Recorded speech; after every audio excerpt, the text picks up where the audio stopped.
یا اللہ یا اللہ۔ 10 رمضان المبارک حضرت خدیجہ الکبریٰ رضی اللہ تعالی عنہ کا جو میں مثال ہے، تو آپ صلی اللہ علیہ وسلم کی جو اولاد ہے وہ انہی سے آگے چلی ہے۔ تو کچھ لوگ اعتراض کرتے ہیں کہ آپ صلی اللہ علیہ وسلم کی جو بیٹیاں ہے وہ صرف ایک ہے، اور حضرت خدیجہ الکبریٰ رضی اللہ تعالیٰ عنہ سے ایک ہی بیٹی پیدا ہوئی ہے۔ دیگر جو 3 بیٹیاں ہیں وہ بیٹیاں ان کی پہلے کی جو خاوند تھے، جنہوں سے پہلے شادی کی تھے، ان سے تھے۔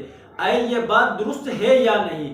کیا آپ صلی اللہ علیہ وسلم کی یہ 4 بیٹیاں آپ صلی اللہ علیہ وسلم سے پیدا ہوئی تھی، یا ایک بیٹی آپ صلی اللہ علیہ وسلم کی تھی اور 3 ان کے سابقہ شوہروں کی تھی؟ جب ہم تاریخ کو کنگالتے ہیں تو تاریخ کا مطالعہ کرتے ہمیں معلوم ہوتا ہے کہ حضرت خدیجہ رضی اللہ تعالیٰ عنہ نے آپ صلی اللہ علیہ وسلم کے نکاح میں آنے سے پہلے 2 نکاح کیے تھے۔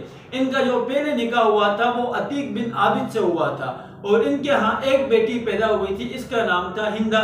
اور ان کے بعد آپ کا حضرت خدیجہ الکبریٰ رضی اللہ تعالیٰ عنہ کا جو نکاح ہے وہ حضرت زرارہ سے ہوا تھا۔ ان سے آپ کے یہاں 2 بیٹے پیدا ہوئے تھے، ایک ان کے بیٹے کا نام تھا حالہ اور دوسرے کا نام تھا ہند۔ اب ان میں سے کسی ایک صرف ایک بیٹی ہے، 3 بیٹیاں تو وہاں پر ہے ہی نہیں ہے، جبکہ آپ صلی اللہ علیہ وسلم کے عقد میں آئی، آپ صلی اللہ علیہ وسلم کے نکاح میں آنے کے بعد ان کے ہاں 4 بیٹیاں پیدا ہوئی ہے۔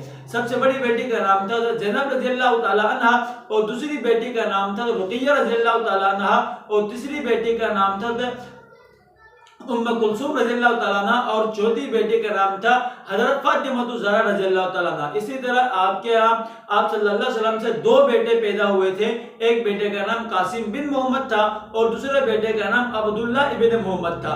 تو گویا حضرت خدیجہ الکبریٰ رضی اللہ تعالیٰ عنہ کے وطن اطہر سے آپ صلی اللہ علیہ وسلم کے یہاں 6 اولاد کی پیدائش ہوئی تھی۔ ان 6 میں سے 4 آپ کی بیٹیاں تھی اور 2 آپ کے بیٹے تھے۔ اب یہ کہہ دینا کہ آپ کی ایک بیٹی تھی، 3 آپ کی نہیں تھی، تو گویا یہ ان کے ساتھ بہت بڑی زیادتی ہے۔ یہ حضرت خدیجہ رضی اللہ تعالیٰ عنہ کی بھی گستاخی ہے، آپ صلی اللہ علیہ وسلم کی بھی گستاخی ہے۔ یہ آپ صلی اللہ علیہ وسلم کی بہت بڑی گستاخی ہے، اس لیے کہ آپ صلی اللہ علیہ وسلم کی 4 بیٹیاں تھیں، اور چاروں کی چاروں حضرت خدیجہ رضی اللہ تعالیٰ عنہ سے تھی، نہ کہ حضرت خدیجہ کی ہی تھی اور کسی اور شوہر سے تھی۔ ایسا بالکل بھی نہیں تھا، چاروں بیٹیاں آپ صلی اللہ علیہ وسلم کی ہی تھی، اور یہ حضرت خدیجہ رضی اللہ عنہ کے وطن سے ہی پیدا ہوئے تھے۔